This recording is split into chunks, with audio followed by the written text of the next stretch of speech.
il existe des compositeurs dont la musique ne se contente pas d'être écoutée. Elle se respire. Elle se vit. Elle traverse les siècles en portant en elle les parfums d'une terre, les battements d'un peuple, la douleur et la lumière d'une culture. Manuel de Falla, c'est ça. Un nom qui chante comme une guitare andalouse sous un ciel étoilé. Un génie discret mais incandescent, qui a su faire de chaque note une offrande à son pays, à son époque, à l'art.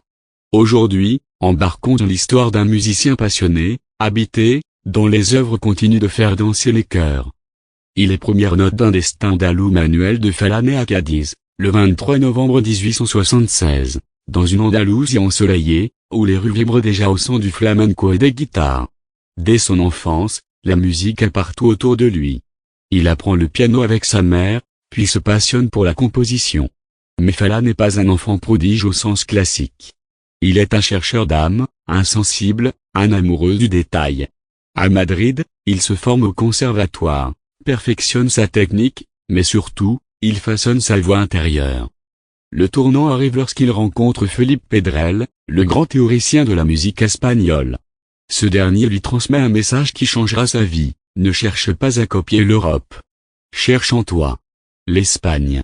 De l'appel de Paris et l'inspiration française en 1907, Falla quitte son pays natal pour Paris. Là-bas, il côtoie les plus grands, Debussy, Ravel, Dukas. Son oreille s'ouvre à de nouvelles couleurs, son esprit se nourrit d'impressionnisme, de modernité. Mais jamais il n'oublie d'où il vient. Ses racines andalouses s'entrelacent avec ses influences nouvelles. C'est à Paris qu'il compose La Vida Breve, un opéra poignant, miroir de son Espagne natale. Son génie est reconnu. Falla ne cherche pas à briller, il cherche à transmettre.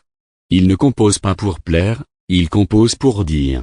Et ce qu'il dit, c'est l'émotion brute. 3. Le retour en Espagne, l'explosion créative de retour à Madrid en 1914, c'est l'âge d'or. Il crée ses œuvres les plus emblématiques. El Amor Brujo, ballet envoûtant aux accents gitans, chargé de mysticisme et de feu. Le chapeau de 3 pointes, ballet écrit pour les ballets russes de Diaghilev, mis en scène avec Picasso au décor. Une œuvre explosive, populaire, dansante. Et bien sûr, Les Noches en los Jardins de España, véritable poème musical, où le piano devient lumière, silence, rêve. C'est l'apogée. Falla n'est plus un simple compositeur, il est la voix musicale de l'Espagne. Il en capte l'essence, les douleurs, la fierté. 4. Un engagement total pour l'âme espagnole. En 1922, il organise à Grenade le légendaire concours de Canjondo, pour préserver le flamenco pur. À ses côtés, des artistes comme Federico García Lorca. Ensemble, ils veulent sauver l'âme andalouse. Falla n'est pas seulement musicien, il est militant culturel. Mais les temps changent. L'Espagne plonge dans la guerre. La douleur devient trop forte. Falla s'éloigne du bruit du monde. Il compose moins, mais continue de chercher la vérité dans le silence. Vers l'exil, l'adieu, l'héritage. En 1939, au lendemain de la guerre civile, Falla quitte l'Espagne. Direction, l'Argentine. Il s'installe à Altagracia, au pied des montagnes. Là-bas, il vit simplement, loin des projecteurs, entouré de souvenirs et de silence. Il continue de travailler sur une œuvre monumentale, Atlatida, une cantate lyrique inachevée, que son disciple Ernesto Halffter terminera plus tard. Le 14 novembre 1946, Manuel de Falla s'éteint. Le monde perd un poète. L'Espagne perd un de ses fils les plus fidèles. La musique, elle, vient de gagner l'éternité. Si un génie discret, une étoile éternelle, Manuel de Falla ne faisait pas de bruit. Il n'aimait pas les salons mondains, les projecteurs, les discours.